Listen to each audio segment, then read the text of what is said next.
Repubblica, suffragio universale, 2 giugno 1946. Intanto buonasera a tutti, saluto le autorità presenti, il comandante Sergi della stazione di Carabinieri di Costa Martino, Don Massimiliano Zago, il nostro parroco. Ho visto anche tanti rappresentanti delle nostre associazioni e ringrazio anche loro della presenza. Benvenuti alla prima serata dedicata agli 80 anni della nostra Repubblica. L'amministrazione di Miane ha voluto seguire le indicazioni del Presidente della Repubblica, Sergio Mattarella, e del Presidente ANCI nazionale, che invitavano le istituzioni a ricordare la nascita della nostra Repubblica. 2 giugno 1946, una data storica, forse un cambio d'epoca, di sicuro una rivoluzione per il nostro Paese. Con votazione a suffragio universale, infatti anche le donne votavano per la prima volta, il 54,3% dei votanti decise di cambiare da monarchia a repubblica. Per questo evento ringrazio la mia squadra per aver creato appunto questa serata e domani, e in particolar modo volevo ringraziare il nostro vice sindaco per aver messo tanta passione in questo progetto. Buona serata.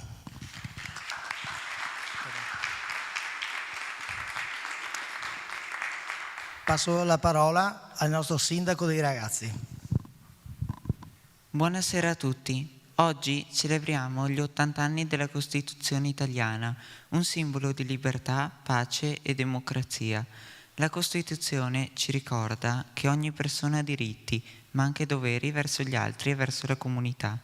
Noi ragazzi abbiamo il compito di portare avanti questi valori con rispetto, partecipazione e responsabilità.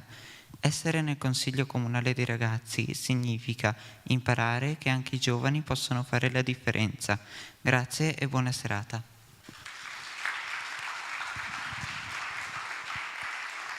Lascio ora la parola al nostro vice sindaco.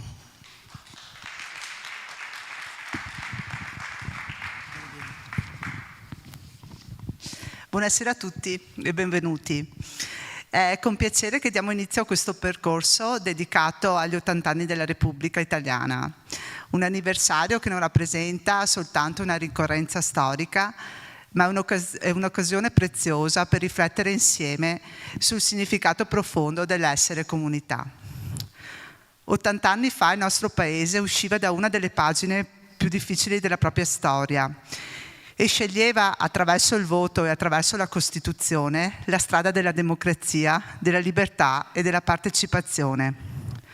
Una scelta che non fu soltanto politica, ma profondamente umana e civile. La Costituzione italiana non è un documento distante o astratto, è una guida concreta che parla ancora oggi alle nostre vite quotidiane. Parla di dignità, di solidarietà, di lavoro, di responsabilità, di diritti, ma anche di doveri. E soprattutto ci ricorda che la Repubblica vive grazie ai suoi cittadini. Per questo il progetto che oggi presentiamo non vuole essere soltanto un momento celebrativo, ma vuole essere un invito a interrogarci su quale contributo ciascuno di noi possa offrire alla propria comunità. Spesso siamo portati infatti a pensare che il bene comune dipenda soltanto dalle istituzioni. In realtà una comunità cresce quando ogni persona decide di fare la propria parte, anche attraverso piccoli gesti quotidiani. Essere cittadini attivi e consapevoli significa interessarsi a ciò che accade attorno a noi. Significa rispettare gli spazi pubblici, aiutare chi è in difficoltà, dedicare tempo al volontariato, partecipare alla vita associativa, ascoltare gli altri, educare i più giovani al rispetto e alla responsabilità. Le nostre associazioni, i gruppi di volontariato, le realtà culturali e sportive rappresentano un patrimonio straordinario. Sono luoghi dove si costruiscono relazioni, dove si impara la collaborazione, dove si trasmettono valori importanti tra generazioni diverse.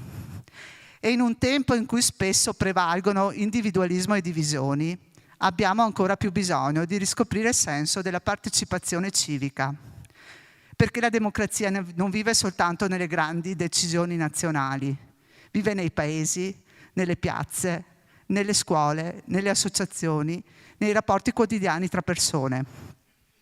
Anche una piccola comunità come la nostra, quindi, può dare un esempio importante attraverso la cura reciproca, la capacità di collaborare, il rispetto delle differenze e la volontà di costruire insieme il futuro. Un particolare pensiero va sicuramente rivolto ai giovani. A loro desideriamo consegnare non soltanto il ricordo della storia, ma il desiderio di esserne protagonisti. Il nostro Paese ha bisogno della loro energia, delle loro idee, del loro impegno.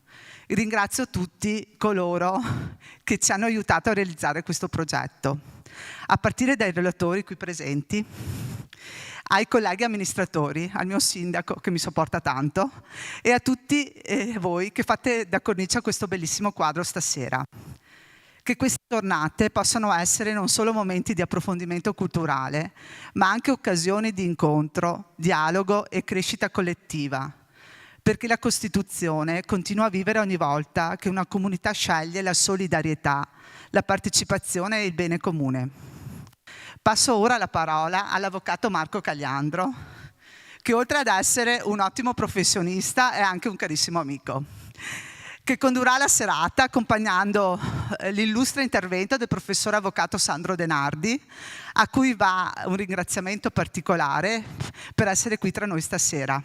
Grazie ancora a tutti voi e buon ascolto.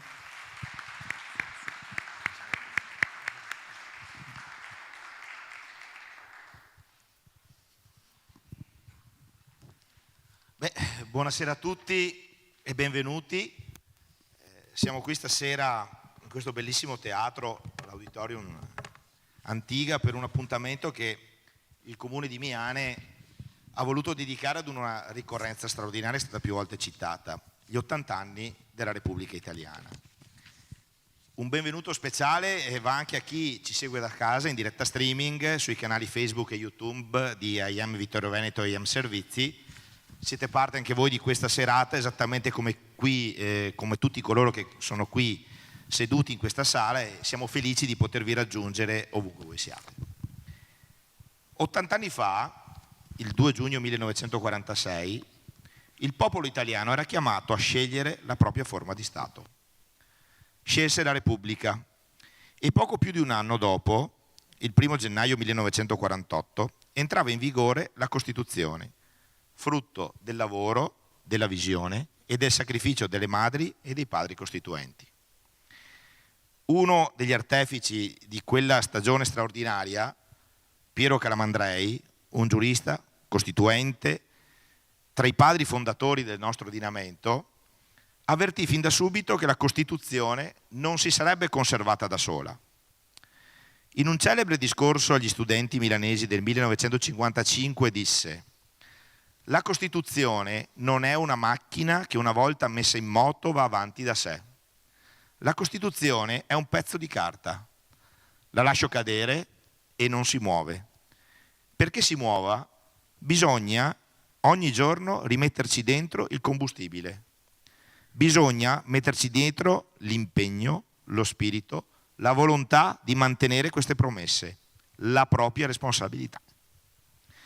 Parole che suonano come un monito ancora oggi, dopo 80 anni, e che spiegano perché serate come questa, aperte alla cittadinanza, dedicate alla riflessione collettiva, abbiano un senso profondo e necessario.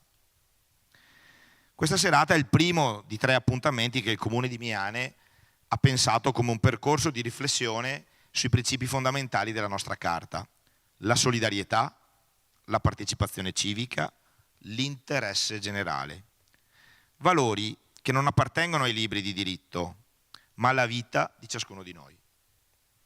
Alcide De Gasperi, che in quell'assemblea costituente fu protagonista assoluto, lo disse con la chiarezza di chi aveva attraversato il fascismo e la guerra. Disse De Gasperi: «La democrazia è la strada più difficile, ma è l'unica che porta alla libertà duratura». Una libertà, appunto, da costruire giorno per giorno e che richiede cittadini consapevoli, informati e partecipi.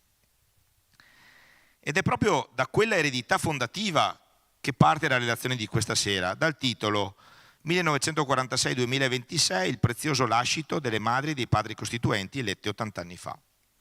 A illustrarcela è il professore avvocato Sandro De Nardi, docente di diritto costituzionale presso l'Università degli Studi di Padova, dove insegna anche ordinamento giudiziario e forense alla Scuola di Giurisprudenza. È laureato in giurisprudenza a Padova, dottore di ricerca in diritto costituzionale presso l'Università di Ferrara.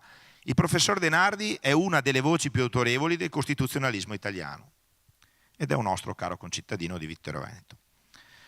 Avvocato e consulente del Consiglio e della Giunta regionale del Veneto e anche relatore nei corsi di formazione per magistrati ordinari organizzati dal Consiglio Superiore della Magistratura. Ha dedicato gran parte della sua ricerca ai temi della magistratura, della libertà di espressione e dell'equilibrio tra i poteri dello Stato, questioni che, come vedremo, affondano le loro radici proprio nell'Assemblea Costituente del 1946.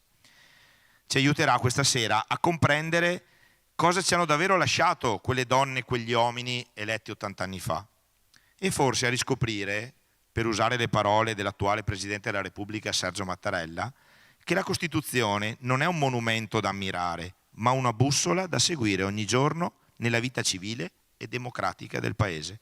Professor De Nardi, la parola a lei.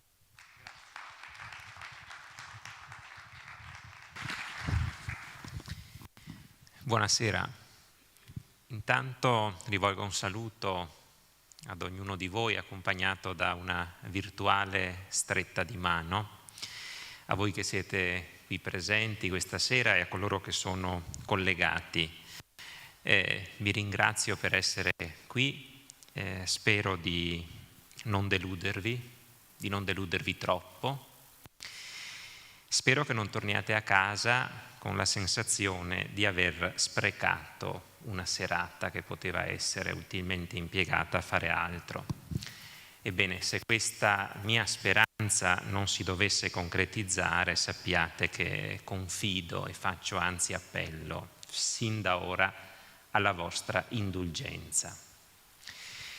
È doveroso da parte mia rivolgere un ringraziamento sentito all'amministrazione comunale di Miane per l'invito che mi ha rivolto ad essere qui questa sera. È un onore per me poter prendere la parola su un tema che evidentemente mi sta molto a cuore, non solo per ragioni professionali, e in un luogo tra l'altro appunto così bello. Non avevo mai messo piede in questo luogo, in questo auditorium, e devo dire che è molto suggestivo.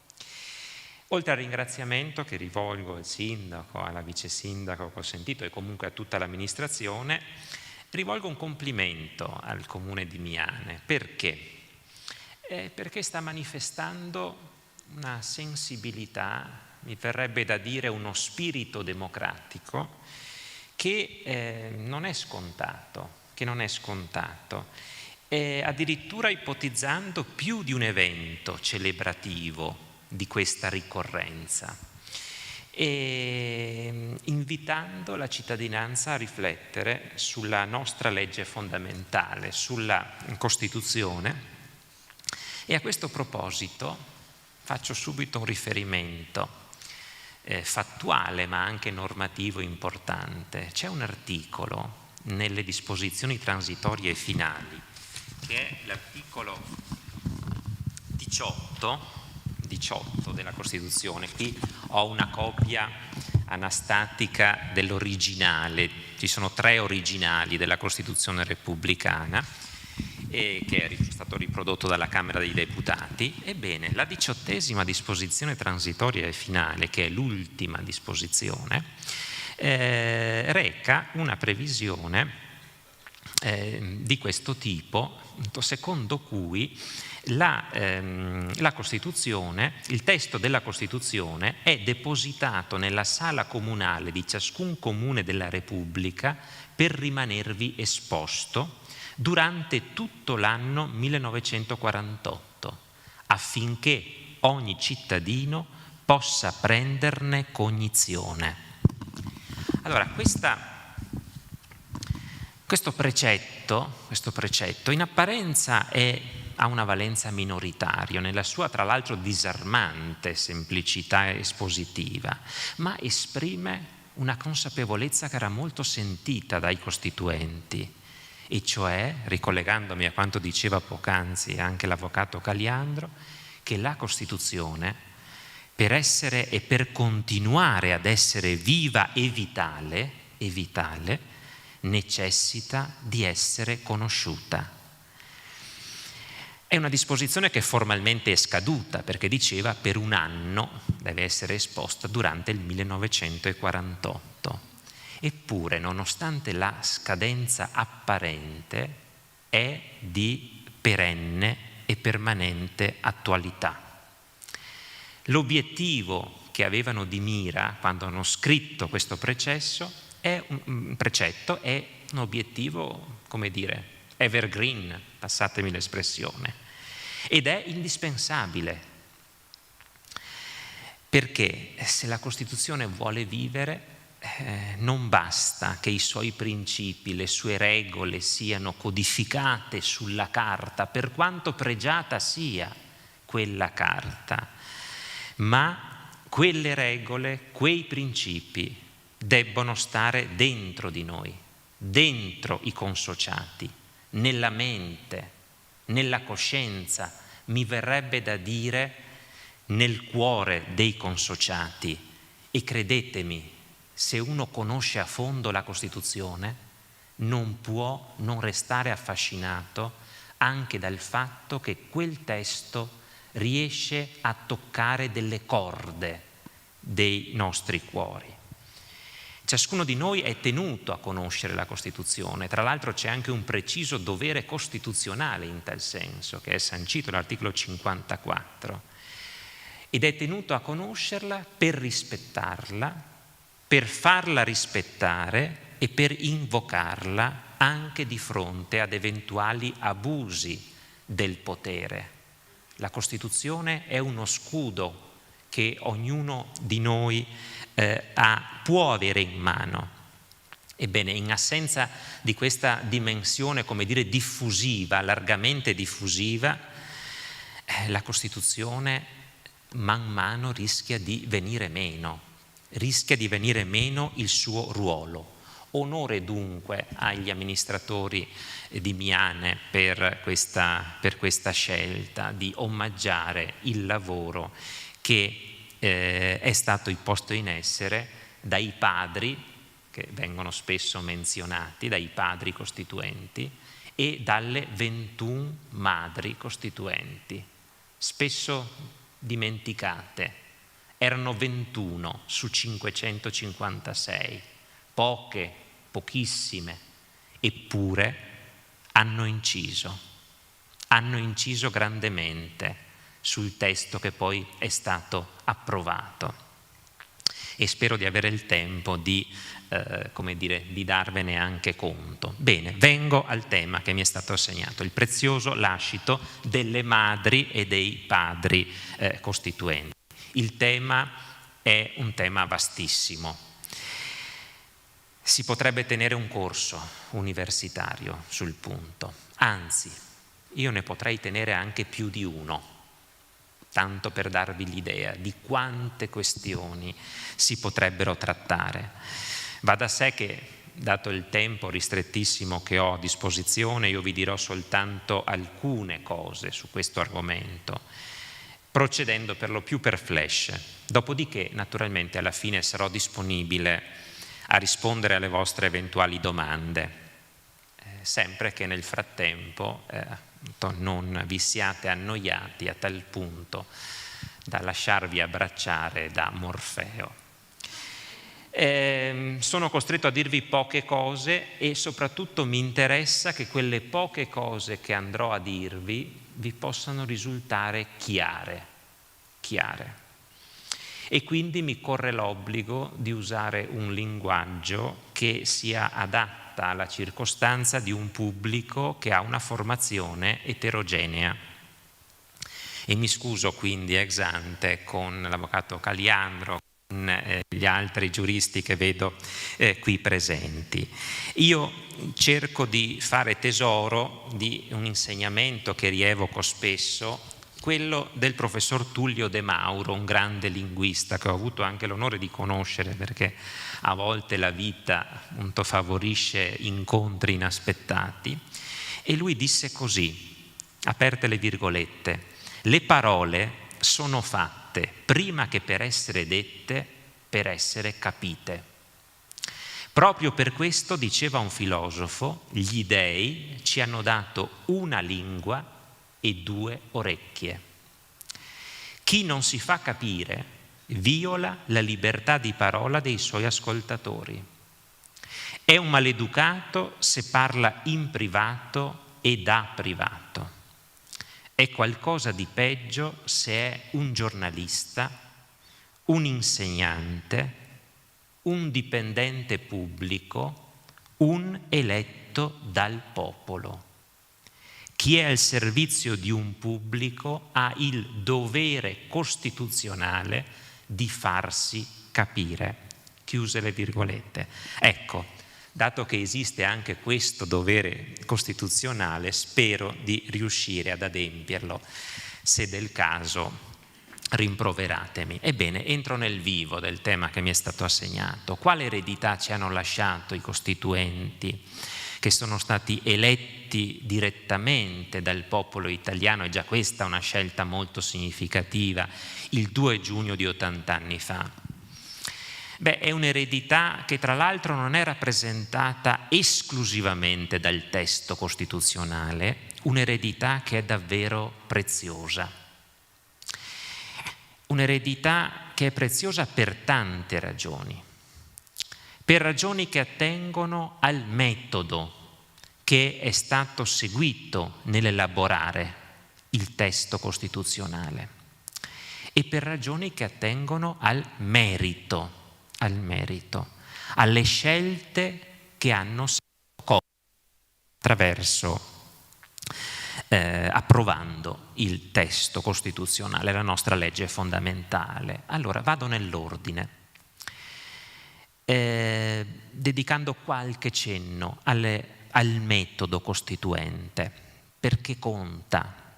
Credo sia superfluo sottolineare che la democrazia, quella autentica naturalmente, perché abbiamo tanti regimi sedicenti democratici che in realtà non sono tali, la democrazia autentica è anche e anzitutto metodo per prendere le decisioni, un metodo faticoso, un metodo che richiede tempo, a volte si ha la sensazione anche troppo tempo, e però non dobbiamo scordare gli insegnamenti che ci ha lasciato al riguardo un grande studioso come Norberto Bobbio, il quale si è proprio molto occupato anche della democrazia come metodo per prendere le decisioni. Ebbene, vorrei sviluppare qualche cenno per rispondere a questo quesito. Quali tratti hanno maggiormente caratterizzato il metodo di elaborazione della Costituzione repubblicana ad opera dei deputati, padri e madri costituenti eletti nel 1946? Ebbene, per mancanza di tempo e comunque per vostra fortuna mi limito ad elencarne soltanto due di questi tratti caratterizzanti. Il primo tratto, mi pare che c'è forse, grazie. Il primo tratto origina da una scelta politica, strategica ed emblematica che era stata compiuta dall'allora classe dirigente nel 1945. Nel 1945 è stato istituito un anomalo dicastero, un anomalo ministero, il Ministero per la Costituente. il quale aveva il compito, cito testualmente l'articolo 2 del decreto istitutivo, di preparare la convocazione dell'Assemblea Costituente e di predisporre gli elementi per lo studio, sottolineo per lo studio, della nuova Costituzione che dovrà determinare l'aspetto politico dello Stato e le linee direttive della sua azione economica e sociale. Chiuse le virgolette. Ebbene, questo ministero venne istituito nonostante le resistenze di alcune forze politiche e nell'ambito di esso vennero costituite una serie di commissioni composte da studiosi di varie materie, da esperti di varie materie, perché qual era l'obiettivo? Era quello di fornire ai futuri deputati costituenti del materiale utile da studiare, appunto, per poter decidere con adeguata cognizione di causa delle problematiche che importavano, che si ricollegavano a tutta una serie di scelte, per tener conto di scelte che erano state fatte in altri ordinamenti, quindi anche valutazioni di tipo comparativo. Che forma di Stato c'è in quel paese? Che forma di governo c'è? Quali garanzie sono assicurate? Ecco, tutta una serie di commissioni sono state istituite. Attenzione, commissioni che in certi casi non soltanto si limitavano a formulare, a dare delle indicazioni teoriche, ma interloquivano con quelli che all'epoca erano i protagonisti dell'economia, ad esempio, chi era impegnato in agricoltura, quali sono le problematiche che sta incontrando, che cosa si aspetta, che cosa si aspettano gli artigiani, che cosa si aspettano le organizzazioni sindacali. Ecco, c'erano questionari, audizioni. La faccio breve perché appunto il tempo è tiranno. Questo è stato un materiale prezioso, prezioso. Quale era il principio ispiratore di tutto questo lavoro che ha preceduto l'Assemblea Costituente? E in fondo quello di dare concretezza a un principio che poi è divenuto celebre, conoscere per deliberare. Conoscere per deliberare. Non ci si può improvvisare soggetti che scrivono un testo costituzionale senza avere adeguate cognizioni, perché l'impresa non è delle più facili, non lo è. Tant'è che a me, diversi anni fa, quando lessi che un illustre politologo di fama internazionale disse: ma potrebbero dare incarico a me, io in 2 giorni scriverei un testo della Costituzione, appunto, che sarebbe perfetto. Ecco, quel politologo, insomma, che io stimavo fino a quel momento, mi ha veramente deluso, Intanto non spetta ai professori il compito di scrivere le regole costituzionali. I professori, anche i costituzionalisti, debbono stare al loro posto, perché non sono dei politici, non hanno un ruolo politico. Possono offrire delle indicazioni, frutto del loro studio, indicazioni teoriche, ma dopo le scelte non possono che spettare a chi ha una legittimazione democratica, perché la scelta costituzionale è scelta politica per antonomasia, Ebbene, vado oltre. 2 giugno del 46 si eleggono i costituenti, un organo composto da 556 componenti, un organo quindi difficile da gestire. Si decide di istituire nell'ambito di questo organo così ampio un organo più ristretto, composto da 75 deputati e deputate costituenti. È la cosiddetta commissione dei 75, nella quale tra l'altro entrarono anche alcuni deputati eletti qui in Veneto. Concetto Marchesi, ad esempio, Giuseppe Bettiol, ma anche Angelina Merlin, eletta qui in Veneto.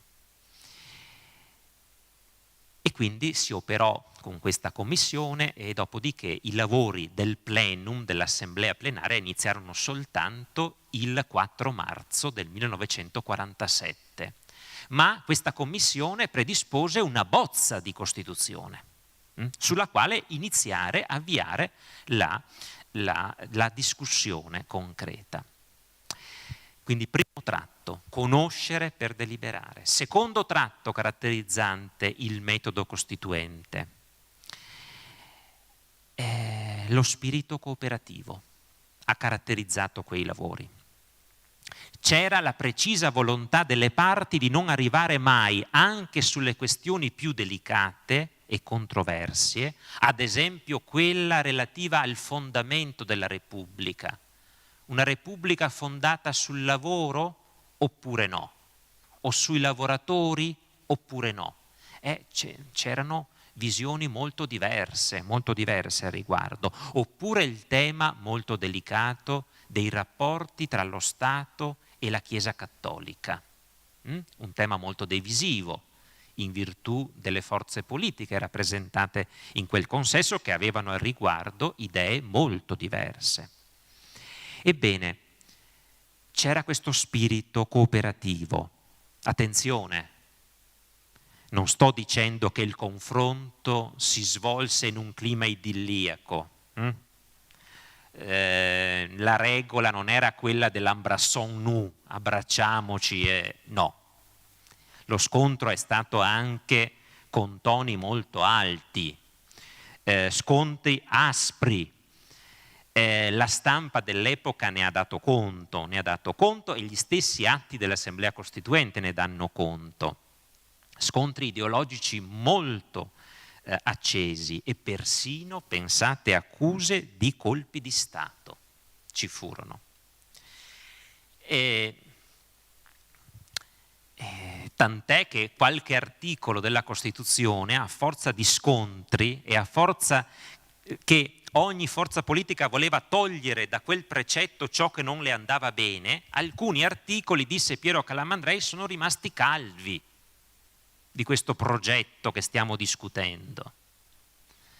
E Calamandrei disse quella celebre affermazione, l'avete sentita più volte, che successe ad alcuni articoli contenuti nella bozza di Costituzione predisposta dalla Commissione dei 75, successe quello che accadde a quel libertino di mezza età che aveva i capelli un po' bianchi e neri e aveva due amanti, una giovane che gli toglieva i capelli bianchi e una vecchia che gli toglieva i capelli neri. Dice, e lui rimase calvo. Lo disse proprio in occasione del discorso di apertura. Ecco, ci sono, disse Calamandrei, degli articoli che a causa di questi scontri, di queste diverse visioni, sono rimasti calvi. Dobbiamo rimediare a questo.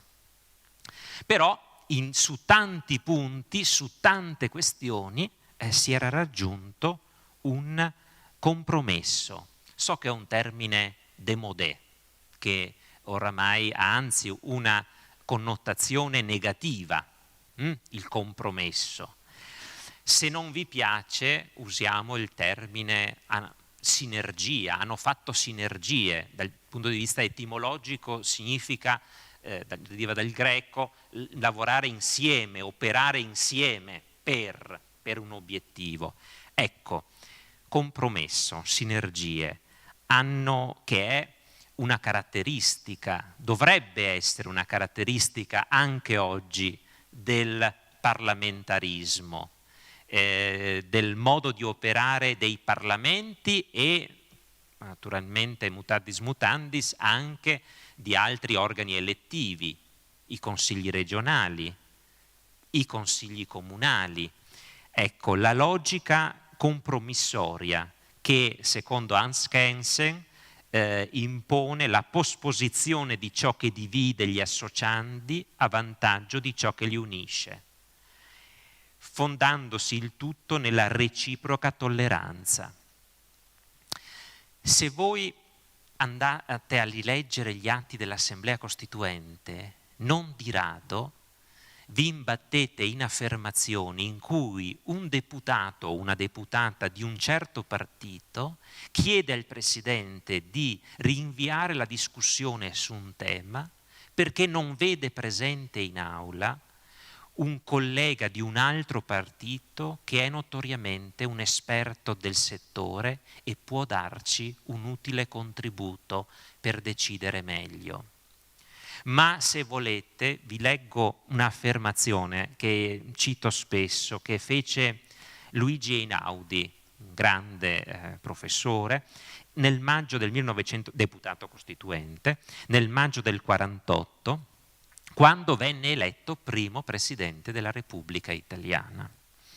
E lui, nel lasciare il Parlamento per assumere la carica di capo dello Stato al Quirinale, dichiarava il proprio rammarico perché gli veniva a mancare, apro le virgolette, la gioia di essere costretti a poco dalle argomentazioni altrui a confessare a se stessi di avere in tutto o in parte torto ed accedere facendo la propria all'opinione di uomini più saggi di noi. Chiuse le virgolette. Questo era il clima, il metodo sinergico che c'era. Questa era anche l'onestà intellettuale pur a fronte di posizioni ideologiche molto distanti. E questo metodo sinergico si è accompagnato e si è potuto realizzare, anzi, per il fatto che dentro quel consesso, nell'Assemblea Costituente, c'erano delle eminenti personalità. Non tutti erano eminenti personalità, qualcuno non è mai intervenuto, quindi non pensiamo a tutti, ma c'erano delle eminenti personalità. Molto autorevoli, e quindi proprio perché autorevoli per ciò che facevano prima di essere eletti in seno a quell'organo, erano rispettate. E c'era il rispetto delle competenze, degli scienziati nei vari settori. Non albergava la logica dell'uno vale uno e quindi dell'uno vale l'altro. No, questo no. Io qui, e dopo se vorrete, perché adesso il tempo stringe, ho riportato qualche brano che ha riguardato la discussione sull'articolo 32, che è quello che disciplina il diritto che ognuno di noi ha alla salute, il diritto fondamentale alla salute. Ebbene, è emblematico vedere come quel diritto è andato affermandosi, grazie all'intervento di alcuni deputati costituenti che erano medici di chiarissima fama, appartenenti a partiti politici che la pensavano in modo radicalmente diverso. È grazie a quei medici costituenti che noi oggi siamo titolari di un diritto alla salute così come scolpito nell'articolo 32 e così come poi tutelato dalla Corte Costituzionale, che è un organo, un giudice particolare di grandissimo rilievo nel nostro Paese e che quest'anno festeggia il suo 70° anniversario di entrata in funzione.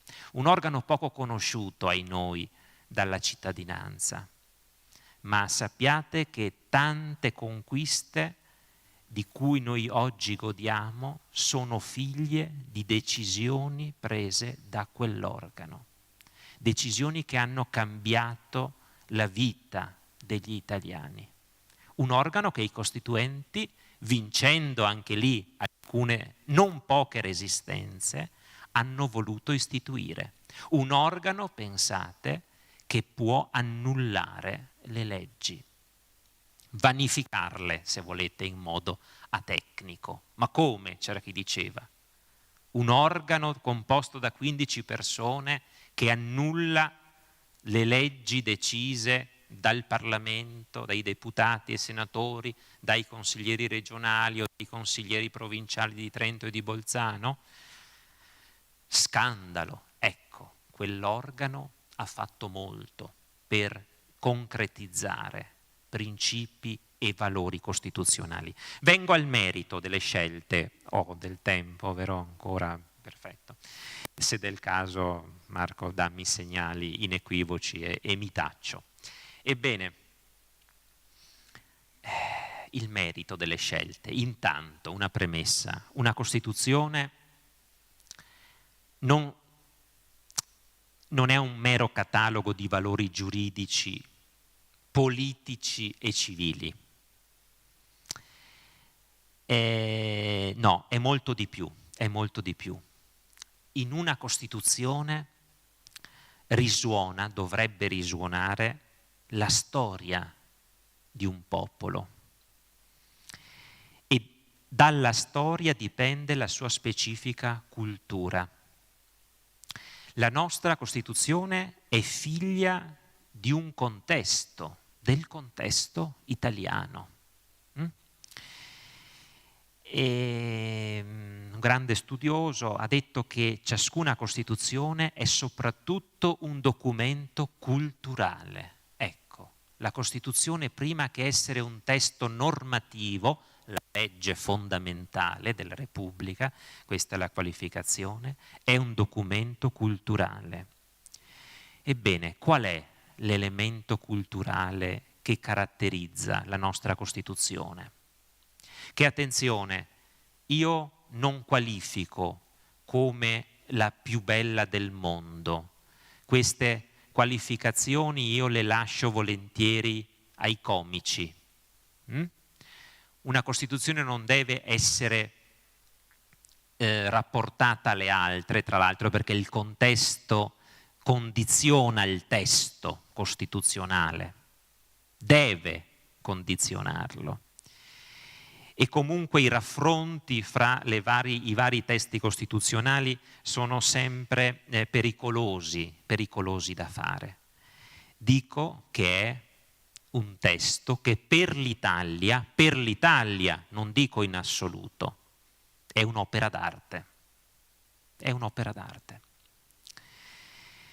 Qual è l'elemento che distingue la cultura italiana da altre culture nazionali e quindi che contraddistingue anche la Costituzione italiana? È la bellezza, è l'educazione al bello, è la capacità di plasmarlo e di ricrearlo. La carta che abbiamo ricevuto in eredità è una sorgente di bellezza. Un illustre studioso, il professor Ainis, in un suo saggio, ha affermato, sono parole sue, che c'è una dimensione estetica che vibra in quegli articoli di legge. C'è un'idea del bello che a propria volta è figlia della nostra storia, della nostra tradizione. Disvelarla significa sollevare un velo su ciò che abbiamo sotto gli occhi e non sappiamo più vedere.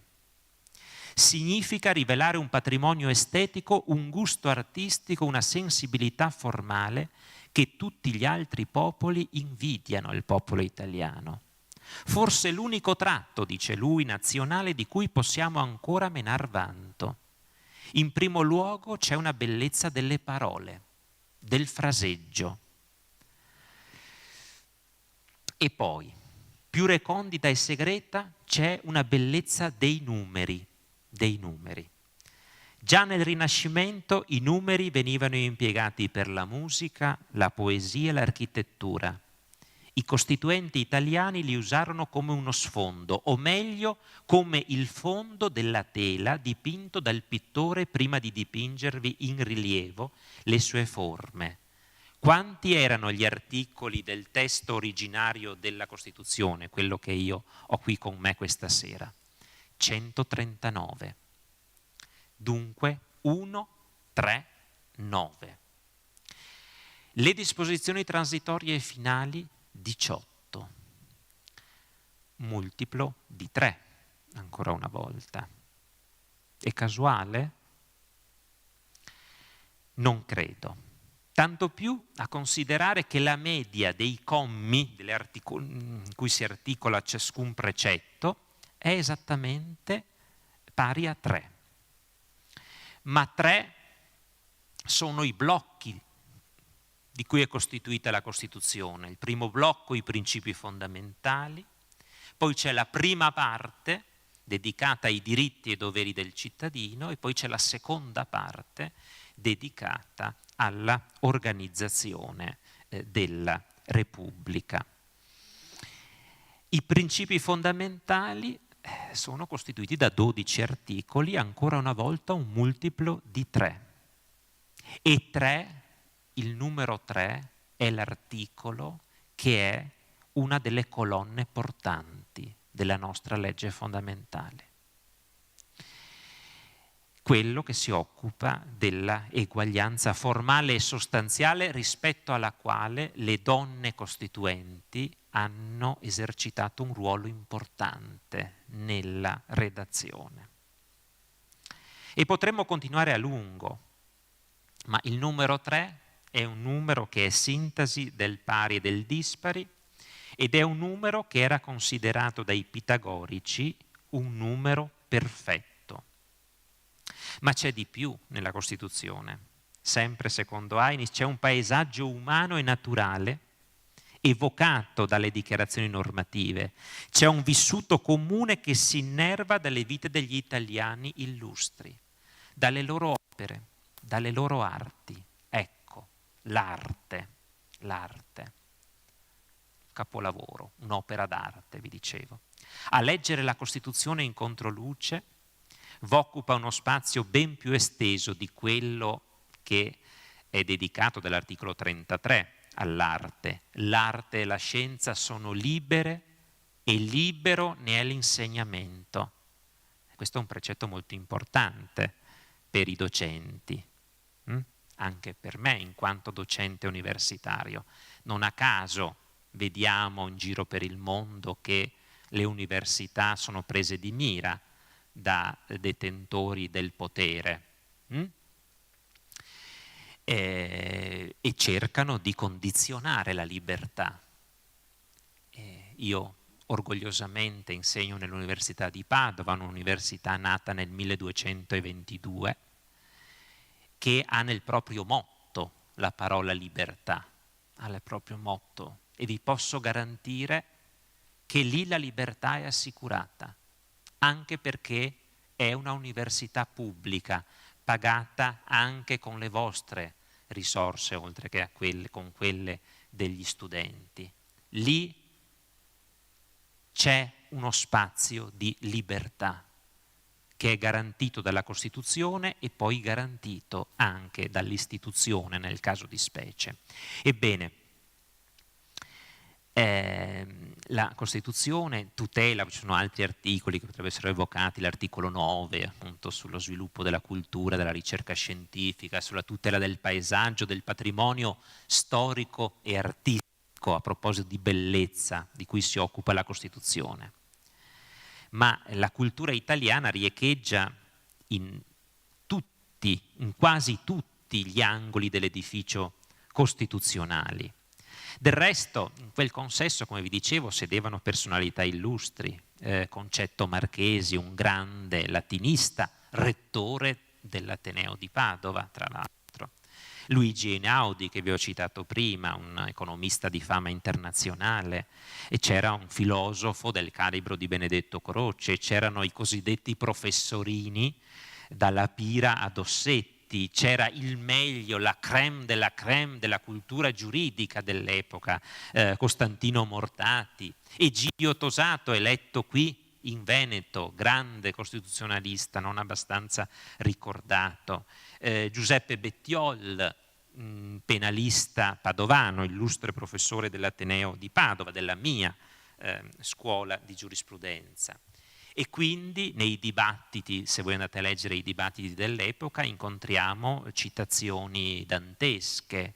Viene evocato Giuseppe Verdi non meno che Giuseppe Mazzini o il Cavour. viene richiamata la Rivoluzione francese e persino, pensate, per 7 volte riecheggia il nome anche di Maometto in quel consesso. Fatta questa premessa, cerco di dar conto di alcune scelte di merito che hanno fatto i costituenti, e lo faccio in un modo che forse è un po' originale, ma c'è una ratio alla quale ho riflettuto in questi giorni per preparare questo incontro. E lo faccio sviluppando qualche considerazione sul futuro come dimensione costituzionale, perché questa è una delle scelte di fondo che i costituenti hanno fatto, una scelta figlia della loro presbiopia. Molti di loro erano affetti da presbiopia, magari non hanno saputo vedere, cogliere da vicino, ma vedevano bene lontano, avevano lo sguardo rivolto al futuro. Ebbene, la prova provata di quanto vi sto dicendo è data dal fatto che i precetti e soprattutto i principi di fondo della Costituzione sono stati tutti pensati e scritti in quell'epoca, poi alcuni sono stati revisionati in epoca repubblicana, ma quelli di fondo, le colonne portanti, sono rimaste dell'ipotetico tempio. Ebbene, sono stati pensati in un'epoca che era completamente diversa rispetto a quella attuale.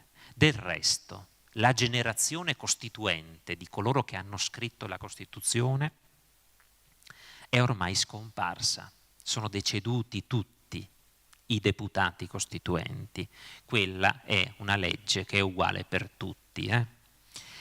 Ebbene, ci si potrebbe domandare, di fronte alle drammatiche sfide del presente e del futuro, la Costituzione che è stata scritta in un'epoca completamente diversa ha ancora risposte adeguate da dare? Oppure è un ferro vecchio, è un testo da rottamare, è un testo pieno di polvere, ammuffito, comunque inadatto, magari da rottamare, ecco, per usare un termine piuttosto volgare che ha avuto però grande successo. I suoi principi sono applicabili a situazioni che erano inimmaginabili all'epoca, sono applicabili ad un contesto come quello attuale che vede in atto una ennesima, sono stato domenica a sentire Nustre Fisico, Faggin, Vittorio Veneto, una straordinaria rivoluzione che è in corso tecnologica a causa dell'intelligenza artificiale, di cui ho l'impressione che non ci stiamo ancora rendendo conto dell'impatto che avrà, ma non che ha già e avrà nei mesi, negli anni a venire. Un impatto enorme, con problematiche di non poco conto, anche sulla genuinità del consenso che si forma per eleggere i vari organi democraticamente. Ebbene, questi quesiti sull'attualità della Costituzione, questi dubbi non sono irragionevoli, ci stanno, ma a questi dubbi si deve dare, secondo me, una risposta nel senso che la carta che abbiamo ricevuto grazie ai padri e alle madri costituenti non è affatto vecchia, non è affatto inidonea ad affrontare le sfide del presente e del futuro. A dispetto del calendario, se volete, la Costituzione è straordinariamente giovane, una ventenne mi verrebbe da dire. E in particolare i giovani che vedo qui presenti dovete sentirla e viverla come tale, e se imparerete a conoscerla vi renderete conto di questa giovinezza che la contraddistingue. È una carta che è in grado di respirare con i tempi, che non ha il fiato corto sull'oggi e che è in grado di evolversi nel tempo, perché attenzione, la pasta della Costituzione continua a fermentare, è viva e vitale, è viva e vitale. È una carta di straordinaria modernità. Chi dice il contrario probabilmente ha una scarsa conoscenza e tra l'altro identifica la Costituzione soltanto in ciò che è stato messo nero su bianco all'epoca. Ma la Costituzione è molto di più. Si deve partire dagli articoli messi nero su bianco, ma poi c'è molto di più per conoscere realmente la Costituzione. Illustre giurista, presidente della Corte Costituzionale, il professor Paolo Grossi, disse che la Costituzione è l'espresso, ciò che è scritto, e l'inespresso, ciò che non è scritto, nella loro congiunzione. Ecco perché non è facile conoscere a fondo la Costituzione. È vero che i costituzionalisti pullulano, no? Appunto, durante l'ultima campagna referendaria abbiamo appunto visto quanti costituzionalisti, appunto sedicenti tali, appunto ci sono nel paese, ma durante il Covid quanti sedicenti costituzionalisti, leoni da tastiera, facevano affermazioni di diritto costituzionale completamente destituite di fondamento, recando offesa a quei padri e madri costituenti che si stanno ancora probabilmente rivoltando nella tomba per quello che è stato detto all'epoca, fatto dire alla Costituzione, impiegando un metodo istologico, il gioco delle tre carte, estrapolando singole parole da un articolo, ignorando poi come quell'articolo è stato interpretato, come è vissuto nell'ordinamento, perché gli articoli vivono, si evolvono, vanno oltre le parole che sono scolpite. Ebbene, dicevo, una Costituzione che è flessibile nei principi generali, tanto da essere predittiva, da essere generica, da immaginare i futuribili senza essere evanescente. È questa la vera magia della Costituzione, che è inesauribile nei diritti protetti, diritti che non tutti sono codificati. Per esempio, il diritto ad una connessione ad internet, che è di fondamentale importanza oggigiorno, no? Si va sempre più verso la digitalizzazione di tutta una serie di servizi pubblici e non solo. C'è scritto in Costituzione? No, eppure c'è. È costituzionalmente tutelato in virtù di una interpretazione che viene data dagli studiosi, da chi fa il mio mestiere, ha la fortuna di fare il mio mestiere, e poi dagli organi giurisdizionali e poi in particolare dalla Corte Costituzionale. Ma tanti diritti, prima che essere codificati, sono sorti in via interpretativa, come per gemmazione da determinati precetti costituzionali. È inesauribile nei diritti la nostra Costituzione ed è dunque in grado di far fronte anche alle sfide dell'intelligenza artificiale. È una Costituzione orientata al futuro, una Costituzione che progetta il futuro e che dunque rivela fiducia in esso. Perché dico questo? Perché la nostra Costituzione è un ponte, è equiparabile ad un ponte tra passato, presente e futuro. Precisamente è un ponte rispetto ad un passato che si voleva, che i costituenti volevano lasciare definitivamente alle spalle, ma che non andava, e attenzione, lo dico ai giovani, non va dimenticato, perché senza memoria non c'è neanche futuro. Guardare indietro è importante, non per restare fermi, ma per andare avanti. È un po' come quando si è alla guida, ogni tanto un occhio allo specchietto retrovisore bisogna darlo, dopodiché uno non deve restare fisso con lo sguardo lì perché va a sbattere magari, no? Ecco, si guarda avanti, ma non dimenticare quello che è accaduto in passato, anche perché le conquiste, anche quelle che sono codificate in Costituzione, possono sgretolarsi, pur nella vigenza formale del testo costituzionale. Le conquiste di tutta una serie di diritti di cui noi oggi beneficiamo e che diamo per scontati, potrebbero venire meno. Potrebbero venire meno. Dunque occorre vigilare, per richiamare le parole di Piero Calamandrei, ogni giorno, ogni giorno. Qui stiamo esercitando il diritto di riunione, ad esempio, è un diritto costituzionalmente garantito. Io sto esercitando il diritto alla libera manifestazione del mio pensiero, è un diritto costituzionalmente garantito.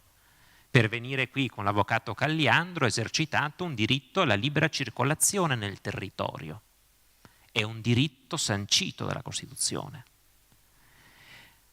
Ero al telefono, ho mandato un messaggio WhatsApp, ho esercitato un diritto costituzionalmente garantito, il diritto sancito all'articolo 15, un articolo che io evoco sempre perché dà conto della lungimiranza dei costituenti, che all'epoca pensavano alla corrispondenza per lettera, spedita.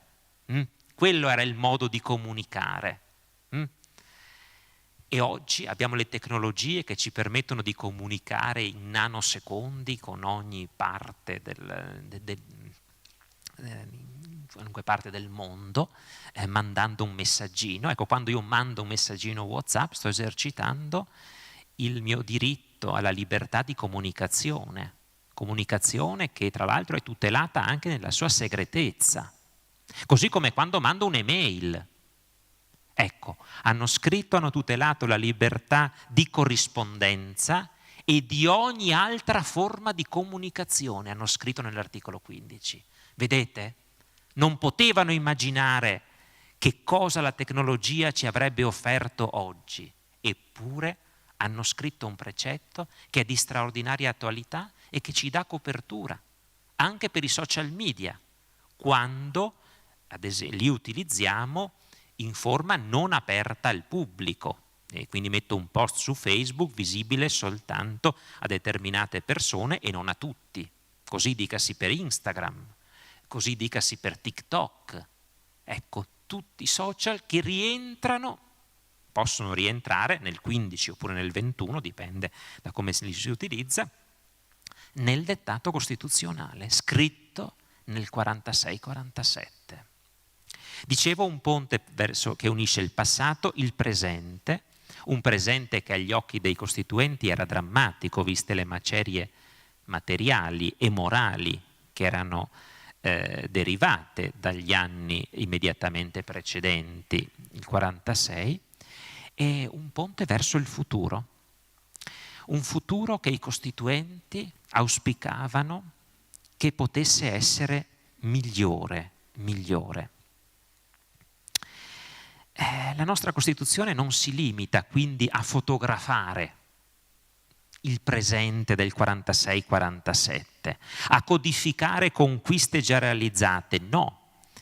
È un programma per il futuro, un programma di società volto a rendere possibile un futuro migliore, un mondo anzitutto più umano, si disse in assemblea costituente.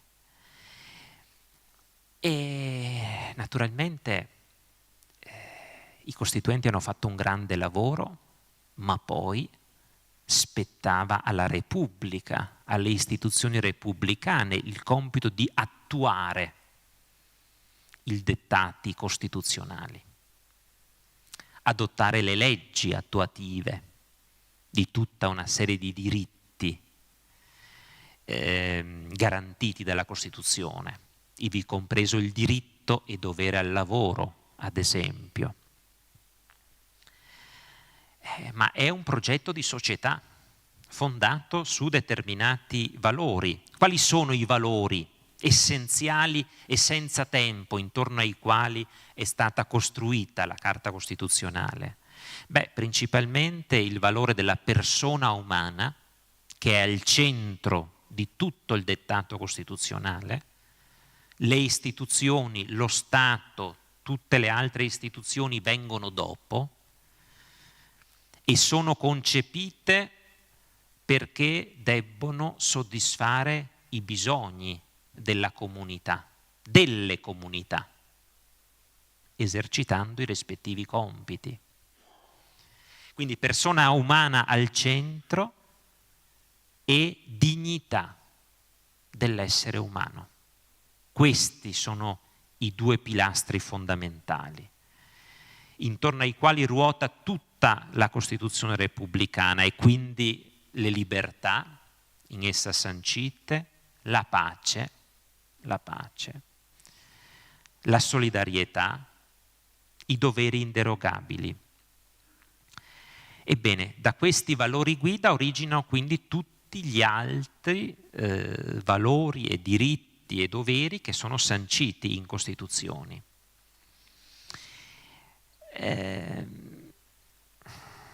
I costituenti hanno pensato però non soltanto a noi qui presenti questa sera, hanno pensato anche a chi verrà dopo di noi.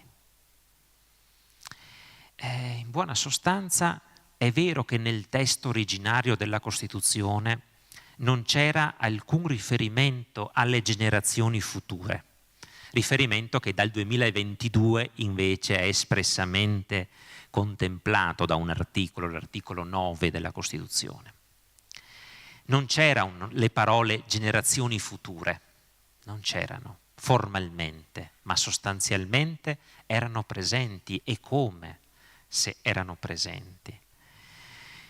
I costituenti ci hanno invitato costantemente a pensare a chi c'è, ma anche a chi ci sarà, anche a chi ci sarà. C'è un principio costituzionale di responsabilità non solo intragenerazionale, tra generazioni, ma intergenerazionale. E un principio che, ripeto, emerge costantemente da tutta una serie di aspetti costituzionali. Ad esempio, dalla tutela della dignità umana, sancita in Costituzione, si ricava implicitamente l'esistenza di un divieto costituzionale di clonazione riproduttiva. Ricordate tutto il dibattito sulla cosiddetta pecora Dolly che si sviluppò appunto tanti anni fa, e comunque il dibattito intorno ai limiti che la scienza, la genetica in particolare, non può non incontrare, perché anche chi verrà dopo di noi ha quel diritto che ognuno di noi ha, e magari non se ne rende conto, alla unicità genetica. E questo diritto dobbiamo garantirlo anche a chi verrà dopo di noi, e la scienza non può violare questo. Ma pensiamo a un altro diritto, il diritto ad un ambiente salubre.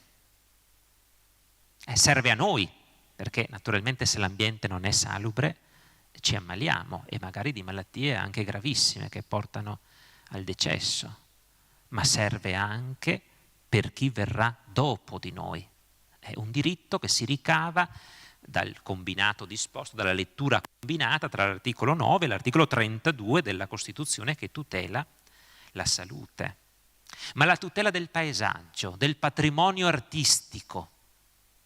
Ecco, qui siamo in un contesto artistico, no? È questo. Lo dobbiamo tutelare per noi, ma anche per chi verrà dopo di noi. deve poter godere delle bellezze del nostro territorio. E ancora ci sono tante bellezze, ci sono anche delle brutture che soprattutto nel secolo scorso, all'epoca del boom, sono state realizzate anche a Rio Veneto, ai noi, ma insomma abbiamo ancora tante cose belle, tante cose artistiche di grandissimo pregio di cui noi oggi godiamo, ma di cui debbono poter godere anche coloro che verranno dopo di noi. Il perseguimento della pace, che è un obiettivo costituzionale, tema quanto mai attuale,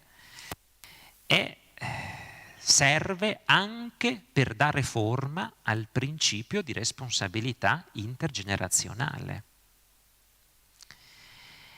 I limiti che possono essere apposti all'iniziativa economica privata, di cui l'articolo 41, servono anche a garantire le generazioni future. E ci sono tanti articoli, ma pensate all'articolo 44 che non viene mai ricordato, no? Per cui richiede un razionale sfruttamento del suolo. Un razionale sfruttamento del suolo. Pensate a tutte le tematiche legate al cosiddetto sviluppo sostenibile, di cui oggi da diversi anni, appunto, no? si parla molto. Ecco, già c'era in quel testo l'idea di uno sviluppo, sì, certamente, ma sostenibile, un razionale sfruttamento del suolo. Non è che l'approccio può essere godiamoci al massimo, dopodiché muoia Sansone con tutti i filistei. No, non è questo l'intento della Costituzione e dei costituenti. Mi avvio a chiudere, Marco. Ma pensate a tutto il tema legato al debito pubblico. Al debito pubblico. È conforme a Costituzione, erano conformi a Costituzione tutta una serie di scelte che sono state effettuate in virtù delle quali oggi ognuno di noi, neonati compresi, abbiamo una palla al piede di cui non ci rendiamo conto e che vincola il Paese per i decenni a venire? È in linea con il principio della responsabilità. Qui ci sarebbe bello evocare un dibattito che si è svolto negli Stati Uniti a suo tempo e che vide due illustri statisti coinvolti appunto sul debito pubblico, sui limiti che l'indebitamento pubblico deve incontrare. In fondo è facile, no? Il sindaco potrebbe appunto, pensando a se stesso, magari alla sua rielezione, spendere e espandere come più gli crede e poi il conto arriva a chi verrà dopo. È facile, è facile. È molto più difficile invece amministrare in modo oculato, con la logica che dovrebbe ispirare il buon padre e la buona madre di famiglia. Far quadrare i conti con quello che si ha a disposizione e fare debiti soltanto per spese di investimento che siano meritevoli, naturalmente facendo sì che il mutuo possa essere sostenuto, perché se la rata è tale appunto da impedirmi di adempiere, siamo appunto a capo, non me lo posso permettere. È inutile illudere, ma politicamente io potrei illudere, tanto pagherà Pantalone. Ecco, questo non è in linea con ciò che la Costituzione repubblicana richiedeva. Ebbene, appunto c'era salto, ma c'era un bellissimo dibattito fra Jefferson e Madison appunto negli Stati Uniti d'America, ma andiamo oltre. Chiudo con una domanda che personalmente mi sono rivolto più volte. come cittadino sono un degno erede del lascito dei costituenti? Questo quesito mi permetto di condividerlo con voi, anche provocatoriamente, se permettete, perché ognuno di noi è tenuto ad adoperarsi, a chiedersi se è un degno erede di cotanto lascito ereditario. Che meriti abbiamo avuto noi? Pochi, raffrontati ai meriti che hanno avuto coloro che hanno dato la vita per darci la libertà di cui noi oggi disponiamo e che diamo per scontata. In fondo il nostro è un piccolo ruolo che non richiede neanche grande coraggio oggigiorno. Il coraggio lo hanno avuto altre persone. Ebbene, come si può essere cittadini degni eredi di quel lascito? Qui la risposta ovviamente sarebbe molto complessa ed articolata, mi limito soltanto ad un cenno, ad un profilo. Di sicuro non possiamo, come dire, lavarci la coscienza limitandoci a una mera celebrazione di un'esperienza che ormai è conclusa, che era molto particolare per il contesto in cui si è sviluppata, dicevo, né possiamo limitarci, che so, ad innalzare un monumento reale o virtuale a questi padri, a queste madri costituenti, addirittura arrivando a mitizzarli, perché secondo me faremmo torto alla loro intelligenza se arrivassimo a mitizzarli. Loro stessi erano consapevoli che alcune scelte che avevano effettuato all'epoca necessitavano di quello che si disse è il collaudo dell'esperienza. È il collaudo dell'esperienza. Bisognerà vedere se in concreto ciò che abbiamo pensato con le migliori intenzioni è utile oppure no per affrontare la situazione contingente. Se del caso anche revisionando.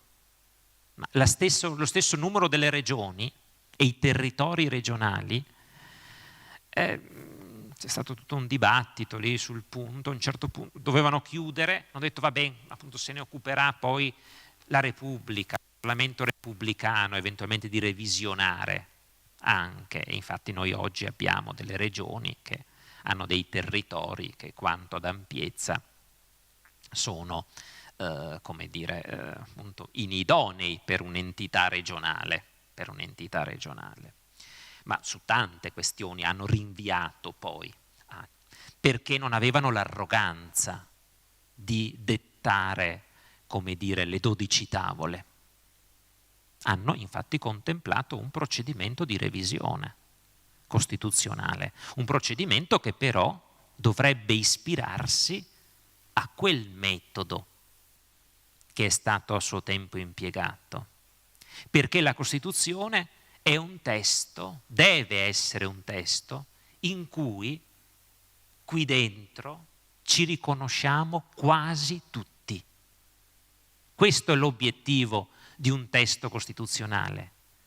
Una Costituzione, se è tale, se è degna di questo nome, sa unire, mette in evidenza i punti di incontro tra i consociati.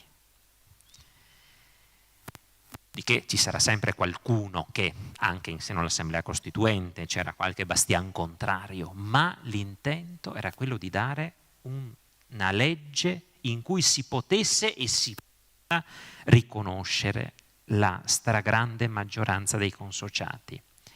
Ebbene, dicevo, un buon cittadino è colui che esercita i propri diritti costituzionali nel rispetto rispetto dei limiti che questi diritti incontrano. Tutti i diritti incontrano dei limiti, più o meno ampi. E comunque la Costituzione, per essere un buon cittadino, richiede un esercizio responsabile dei diritti, un esercizio consapevole. Mi viene in mente il diritto politico, ad esempio. Piero Calamandrei disse: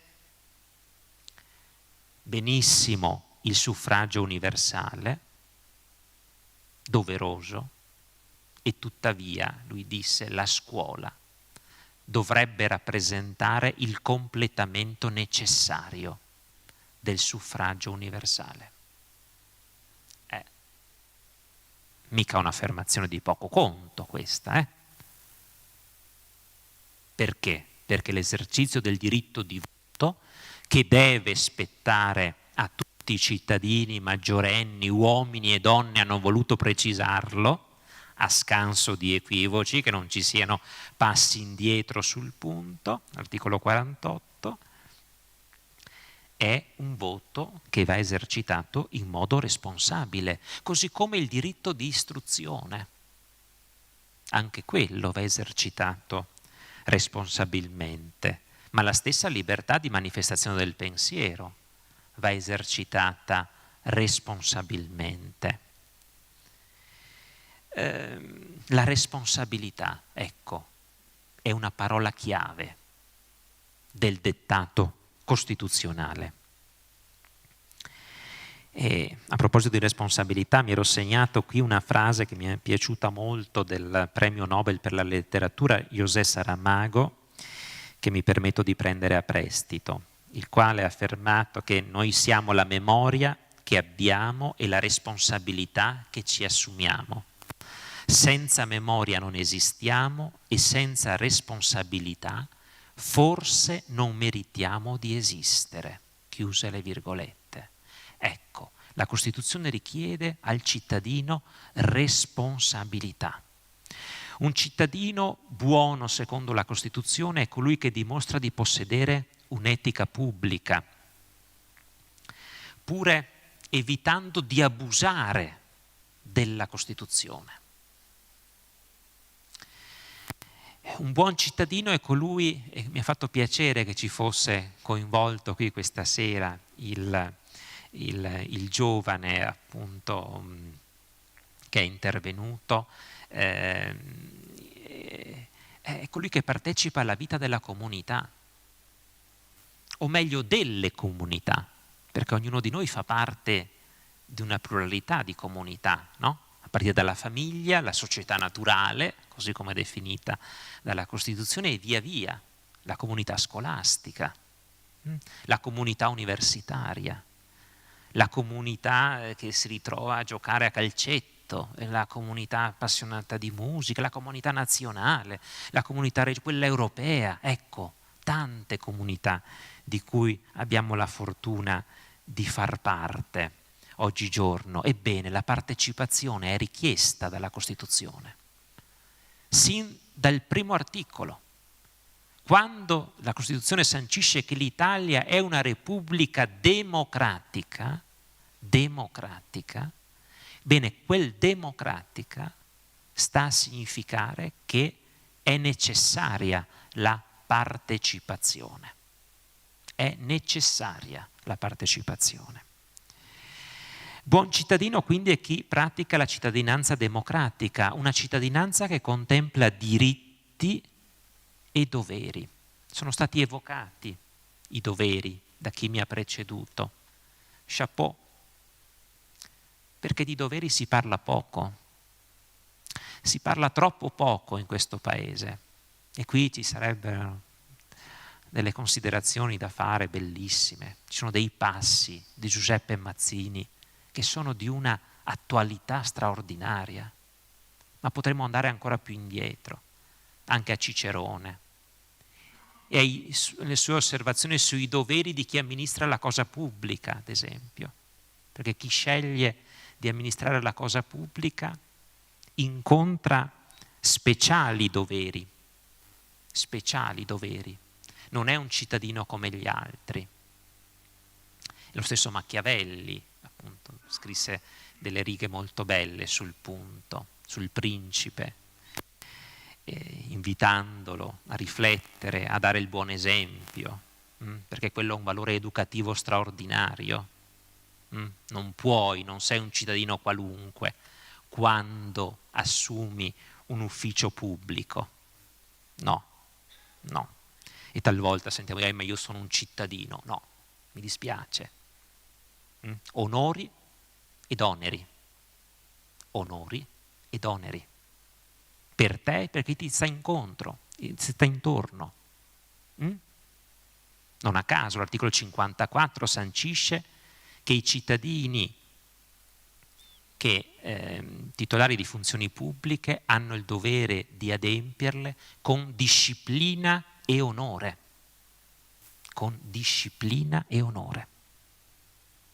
E se questo a un certo punto uno lo vive come una costrizione, ha la via d'uscita.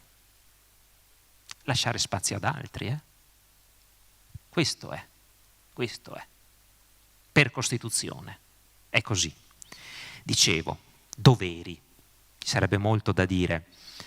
E non a caso i doveri di solidarietà, anche politica. Recarsi al voto, partecipare, poi uno può anche decidere di mettere dentro una scheda bianca se non trova una offerta politica che lo soddisfa, ma il recarsi alle urne, rispondere sì alla chiamata nell'esercizio di quel diritto politico che non dobbiamo dare per scontato e che alle donne, come è stato detto poc'anzi, era inibito per le elezioni politiche fino al 1946 in quanto donne,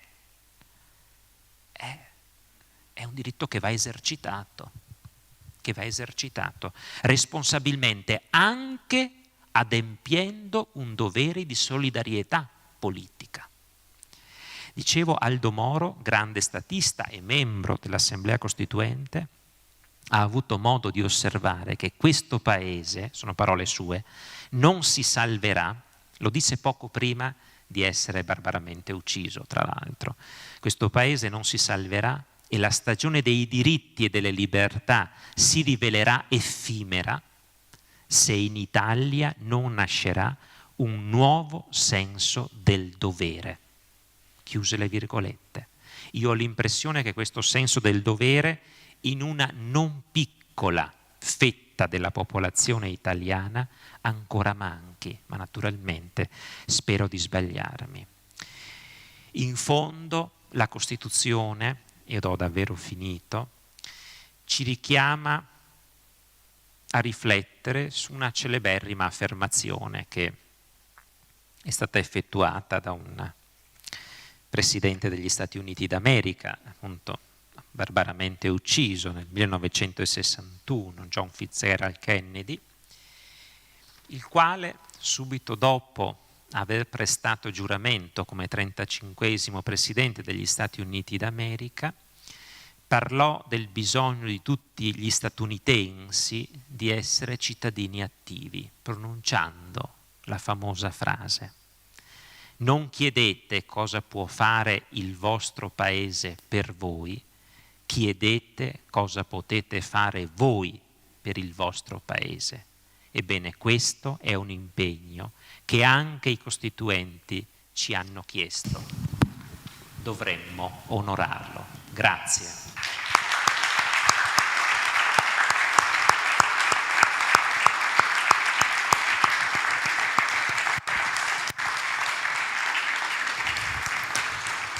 Mi ero preso un sacco di appunti, ma poi il professore è sempre molto completo e mi ha risposto a qualche provocazione che volevo lanciarli così, anche per chiudere la serata. Ovviamente se ci sono degli interventi da parte del pubblico, alzate la mano che diamo volentieri la parola. Ovviamente cerchiamo di essere sintetici in maniera tale che riusciamo a dare un po', a proposito di diritto di espressione, di parola, la parola un po' a tutti.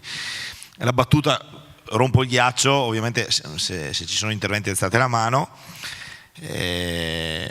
La mia provocazione, alla quale in parte hai risposto, era il carattere di modificabilità della Costituzione, che è un po' una delle sue caratteristiche, la programmaticità, e questo programma, come dicevi durante la relazione, i padri e le madri costituenti se lo sono dati non sapendo cosa sarebbe accaduto in futuro, e quindi hanno detto noi abbiamo pensato un modello, questo modello può essere cambiato, può essere modificato.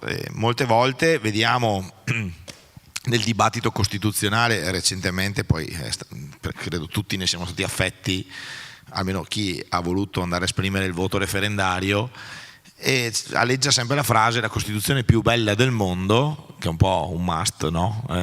Con questa miticizzazione della Costituzione, che poi porta in buona sostanza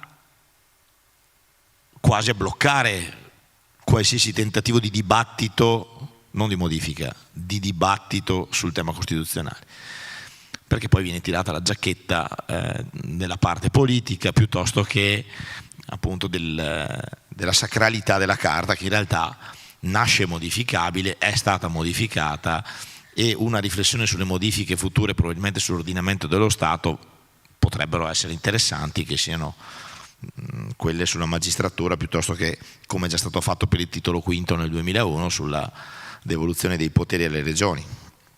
Quindi una riflessione su questo mi farebbe piacere sentirla, ecco, se non è una domanda troppo provocatoria ecco. Grazie. Prego. Intanto, se c'è qualcuno che vuole prenotarsi, mi raccomando, ecco. Però intanto rispondo, raccolgo le domande. Ecco, intanto io rispondo. Dunque, hai ragione Marco, purtroppo in questo Paese, quando si affronta il tema della Costituzione, spesso si parla poco del merito e entrano in gioco questioni politiche e ideologiche, pregiudizi che inducono ad accettare o meno a seconda della parte appunto che si vuole appunto spalleggiare. Ma non è l'approccio corretto questo, non è l'approccio corretto. La Costituzione è modificabile, è revisionabile, e secondo me nella seconda parte ha anche bisogno di alcune minimali riforme. E tuttavia la revisione incontra dei limiti. Quando si mette mano alla Costituzione, lo dico in modo atecnico, mi scuseranno i giuristi presenti, bisogna essere consapevoli che ci sono dei paletti, delle colonne d'Ercole, oltre le quali non ci si può spingere. I principi supremi della Costituzione non sono modificabili, come il principio democratico. Ad esempio, eliminare l'eleggibilità di determinati organi parlamentari, supponiamo, consigliari, eccetera. Eliminare i comuni. Togliamo i comuni. No, non si può fare. Perché? Perché vorrebbe dire tradire un principio supremo che è il principio autonomistico. E i comuni, per Costituzione, dovrebbero essere i primi protagonisti della Repubblica. Sono gli elementi costitutivi della Repubblica. Non a caso i costituenti con la 18ª disposizione hanno detto che andava esposta nella sala dei comuni la Costituzione. Non è un caso. Quindi non si può modificare tutto, quindi non è che chi arriva, anche se ha i numeri, è libero. È finita l'epoca del Parlamento onnipotente, anche se dotato di legittimazione democratica. È finita quell'epoca. Il potere, tutti i poteri incontrano limiti, anche limiti procedurali. Per modificare la Costituzione bisogna seguire un procedimento aggravato, particolare, ma limiti anche in ordine alle scelte di merito. E tuttavia, appunto, si può e forse si deve mettere mano a certe questioni, secondo me, nella seconda parte, quella organizzativa, quella che ci dice chi fa che cosa nella Repubblica e come lo fa, perché l'esperienza repubblicana ha fatto emergere delle problematiche e si è visto che il Parlamento non sempre ha rispettato, e lo stesso governo di ogni colore politico, quello che la Corte Costituzionale, ad esempio, che è la viva voce della Costituzione, aveva affermato. L'abuso dei decreti legge, ad esempio, non è in linea. I costituenti hanno scritto in casi straordinari di necessità e di urgenza. E qui, se uno apre la Gazzetta Ufficiale, ci sono casi straordinari di necessità e di urgenza quasi ogni giorno. Ma com'è possibile? Cioè, pensavano al terremoto, con danni consistenti, e qui si governa con la decretazione d'urgenza.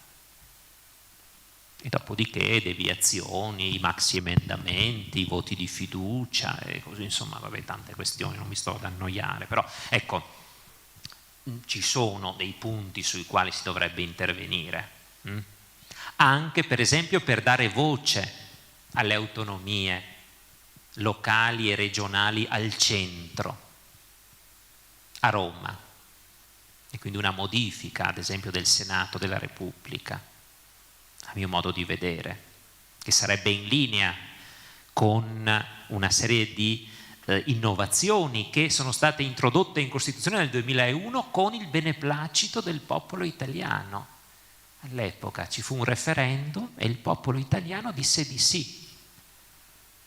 Ho dei dubbi che la maggioranza dei cittadini fossero consapevoli nell'esprimere quel sì, perché quella riforma ha creato tante di quelle questioni che non ne avete idea, e continua a crearne. A distanza di 25 anni, è entrata in vigore l'8 novembre del 2001, dopo che il popolo italiano ha detto di sì, e sta continuando a creare problemi. Adesso a Padova organizzeremo un convegno per i 25 anni dell'entrata in vigore di questa riforma, per cercare di fare un po' un bilancio.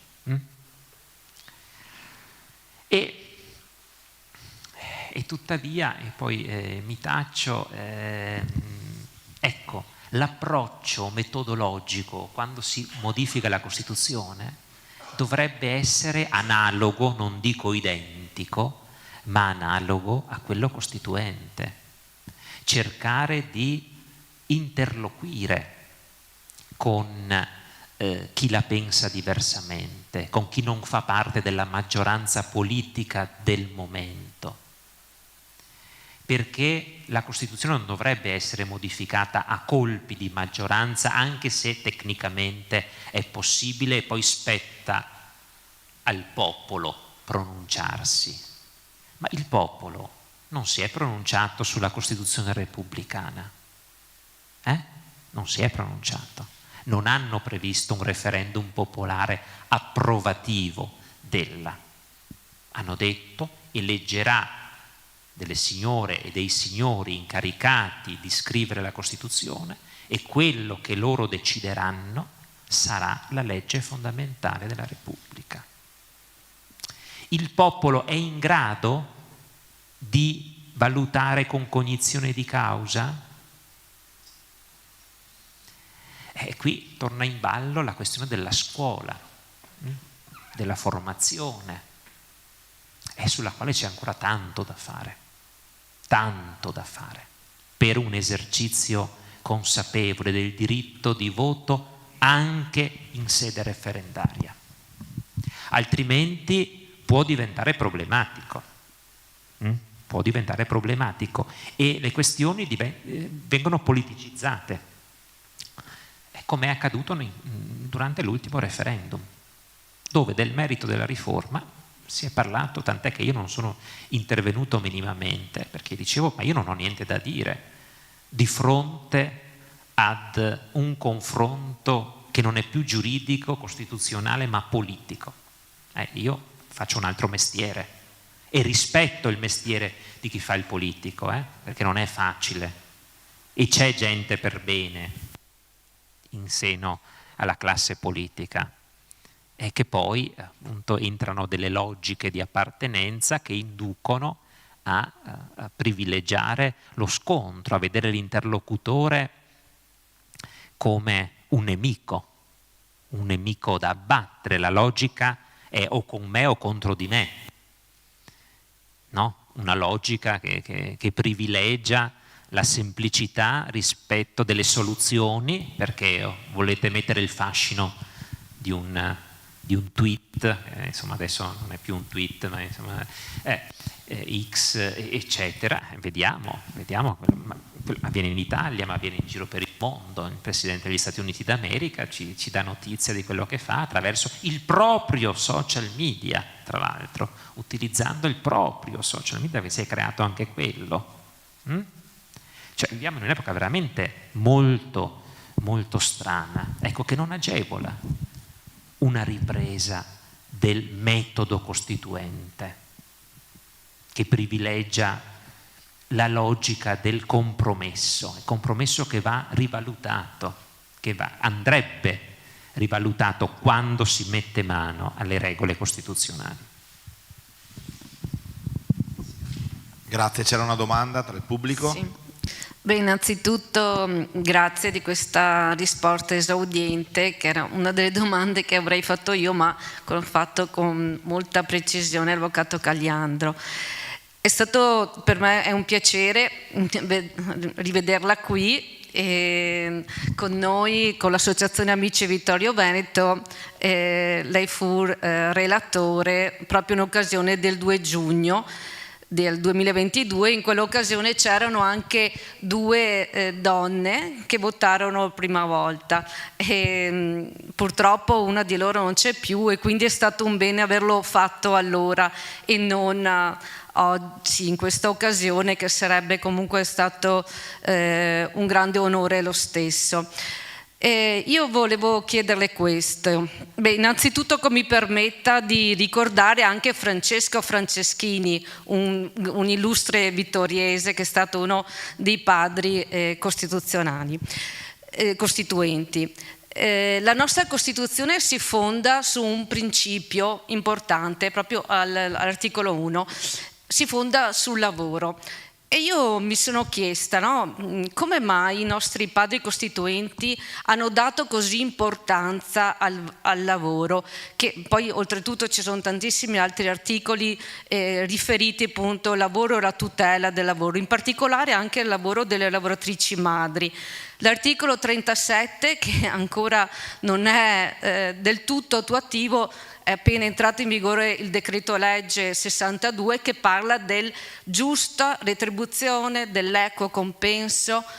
Però mi chiedo, hanno sì voluto tutelare il lavoro, ma il lavoro subordinato delle lavoratrici madri subordinate o anche delle lavoratrici autonome, artigiani, commercianti, libere professioniste?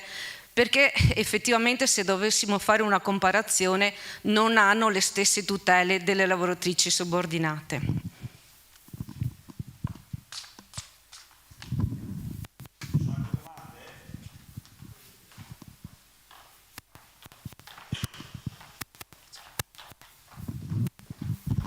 Buonasera, mi chiamo Claudio e vengo da Sernaglia.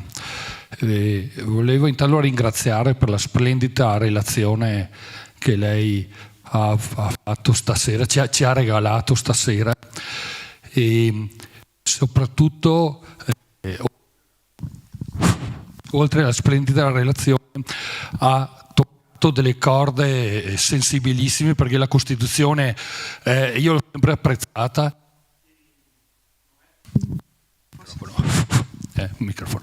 Microfono non ci aiuta. Allora, lei l'ha definita.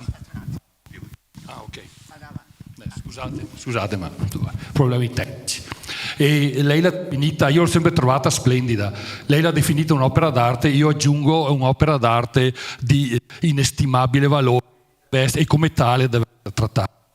Questo le chiedo perdono per la banalità della mia domanda, però leggendo sapere che molti fascisti che hanno operato nel ventennio poi sono riciclati subito dopo, non c'è stata il condono, eccetera, eccetera, e sono riciclati. E nella Costituzione, nella scrittura della Costituzione, qualche ex fascista si è reintegrato, cioè c'è rimasto dentro, oppure sono stati i fatti che stanno accadendo ci fanno pensare, e che stanno accadendo attualmente ci fanno un po' pensare, e quindi con questo chiedevo ufficialmente, no, in qualche modo c'era qualche elemento fascista durante la costruzione della Costituzione, questo volevo chiedere, nel suo studio che ha applicato. La ringrazio tanto, grazie. Altre domande? Cogliete l'occasione, altrimenti non abbiamo la risposta. Allora, vado nell'ordine, intanto vi ringrazio per i quesiti che mi avete posto. Ebbene, il lavoro. C'è stato un notevole dibattito sul fondamento giuslavoristico da dare o meno alla Repubblica Italiana. È un dibattito molto consistente che si è sviluppato. Il lavoro era visto anche come uno strumento per garantire libertà, anzitutto economica e non solo. Quando lei faceva riferimento alla Costituzione e alla retribuzione, che dovrebbe essere tale da garantire, sentite che belle parole, al lavoratore e alla sua famiglia un'esistenza libera e dignitosa. Libera e dignitosa. Ci sono stati, insomma, sul punto scontri di non poco conto, perché le forze politiche al riguardo la pensavano in modo radicalmente diverso. E comunque la Costituzione tutela il lavoro a 360 gradi, o meglio tutti i lavori e tutti i lavoratori e le lavoratrici, quindi anche quelli autonomi o i liberi professionisti. Anche secondo la giurisprudenza della Corte Costituzionale è così che ha interpretato anche in materia di retribuzione. Per esempio si era posto un problema legato anche agli onorari degli avvocati, ad esempio, e c'era chi diceva, beh, ma insomma lì la retribuzione sì è stata pensata, ma per un lavoratore dipendente, non per un avvocato del libero foro. Invece la Corte ha detto che i principi ispiratori di quel precetto non possono non valere anche per. Il problema è un problema non tanto di dettato costituzionale, che ripeto c'è, il lavoro compare in tantissimi articoli, non so se, insomma vado a memoria e non vorrei sbagliarmi, mi pare in 33 punti della Costituzione compare la parola lavoro nelle sue declinazioni, ed è la seconda parola più adoperata nel dettato costituzionale. Il problema è legato all'attuazione. E lì il compito della politica di approvare leggi statali o regionali, a seconda dei casi, che siano in linea con la Costituzione. L'altro problema è che non sempre è facile riuscire a sottoporre un dubbio di conformità a Costituzione all'organo che è deputato a decidere sul punto, cioè la Corte Costituzionale, quella di cui vi facevo menzione prima, composta da 15 donne e uomini. E questo quindi consente che nel nostro ordinamento permanga l'efficacia di leggi che sono viziate perché contrastanti con principi o regole costituzionali. Questo è un problema che si ricollega però anche alle modalità con cui si può legittimamente accedere alla Corte Costituzionale. In ogni caso la responsabilità prima spetta alla politica di attuare. Noi possiamo scrivere ciò che vogliamo in Costituzione, ma poi quelle regole, quei principi necessitano di essere concretizzati, calati nella realtà attraverso una molteplicità di decisioni che spettano ad altri organi, in particolare politici. Claudio, dentro quel consesso c'era una piccolissima, minoritaria frangia anche di persone che non solo erano appunto ancora legate alla monarchia, ma che insomma avevano un passato quantomeno legato al regime fascista.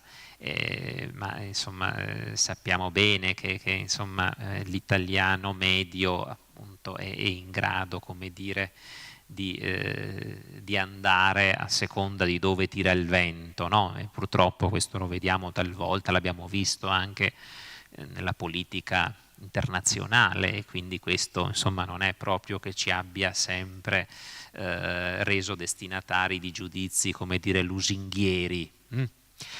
E c'è stato anche il caso, e questo deve indurci a riflettere, di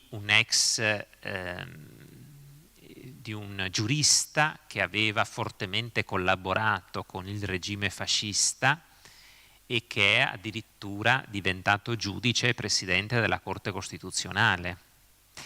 Ecco, quella scelta è stata una scelta che ha fatto e fa tuttora discutere. Dopodiché, per carità, concediamo sempre, come dire, il beneficio del fatto che si può anche cambiare idea, ideologia forse, però passare da fungere da stretto collaboratore di un regime che, come dire, era totalizzante tra l'altro, no? Richiedeva una fedeltà piena. Ma pensate che il regime fascista addirittura richiedeva a chi voleva diventare magistrato non solo di essere cittadino italiano, di sesso maschile, alle donne era inibito, di razza italiana, questo prevedeva il Regio Decreto, ma anche di essere iscritto al Partito Nazionale Fascista. Quindi prima di essere vincitore dovevi già essere iscritto, perché la logica era quella di sei uno dei nostri, dunque sei legittimato a partecipare al concorso per diventare magistrato. Un magistrato quindi che era di parte.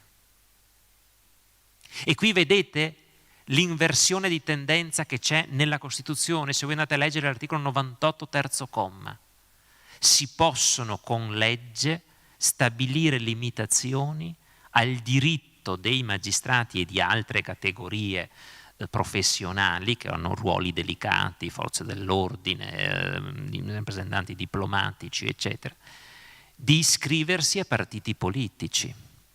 Ecco la netta inversione. Perché? Perché per un magistrato l'imparzialità, essere imparziale ed apparire imparziale, come sottolineò grandemente l'allora presidente Sandro Pertini in un celebre intervento, sono elementi fondamentali per garantire la fiducia che la collettività deve poter avere in chi amministra la giustizia. E se uno è di parte, qualunque parte sia, non è più un magistrato, perché è privo di quella caratteristica coessenziale che è la imparzialità. Ecco, Claudio, quindi in epoca repubblicana sono state prese delle decisioni, come dire, discutibili, dal mio punto di vista. È vero però che uno potrebbe dire che se la Repubblica è forte, se sono radicati i valori repubblicani, può anche permettersi anche scelte di questo tipo. Certo, sono un po' eccentriche, ci sono degli scritti appunto sul punto. Dopo lui in realtà questo giudice, come giudice costituzionale, ha scritto delle belle sentenze anche, insomma non si può dire niente, però voglio dire, tra tutti i giuristi che erano legittimati a poter ambire in quel ruolo, e la Corte Costituzionale è la custode della Costituzione. Io sono stato con i miei studenti, li ho portati la settimana scorsa, perché siamo stati lì, siamo stati al Quirinale, quindi organi di garanzia, non a caso, uno di fronte all'altro, anche i palazzi. La Corte guarda il Quirinale, e la Corte giudica anche il Presidente della Repubblica in caso di responsabilità per attentato alla Costituzione o alto tradimento. E poi li ho portati a vedere altri organi, appunto la Corte Suprema di Cassazione, il Consiglio Superiore della Magistratura, organi ancora di garanzia, di tipo diverso ma di garanzia. Ecco, immettere in un organo di garanzia di così grande importanza una persona che per il suo passato, per il suo trascorso, ha prestato la sua attività tecnica, però in ruoli non marginali, con un regime di tal fatta, personalmente avrei compiuto scelte diverse, anche perché, voglio dire, c'era l'imbarazzo della scelta su chi poter eleggere o nominare dentro quell'organo chiamato a custodire la Costituzione.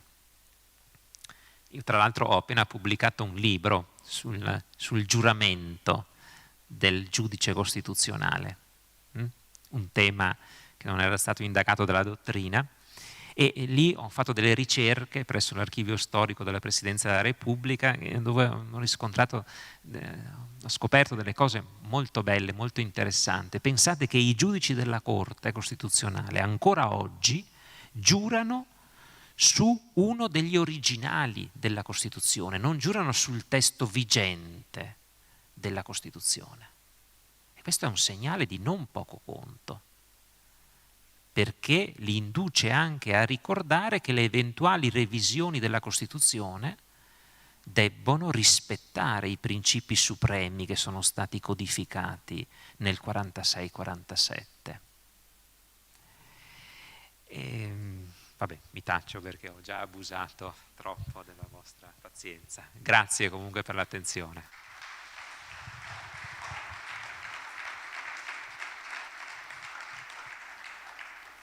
Signore e signori, cari amiche e cari amici, siamo arrivati alla fine di questa prima serata e permettetemi di dire che è stata una serata davvero ricca.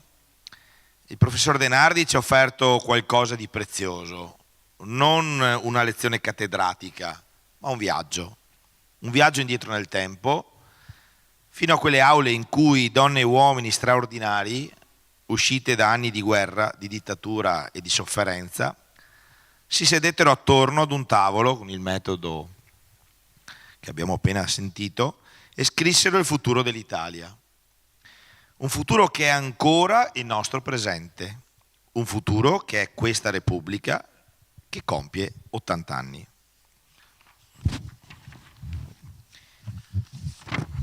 Ci siamo portati a casa questa sera alcune domande importanti, alcune risposte a delle domande importanti. Cosa ci hanno davvero lasciato i costituenti? Quanto di quel lascito abbiamo saputo custodire? E quanto invece resta ancora da compiere?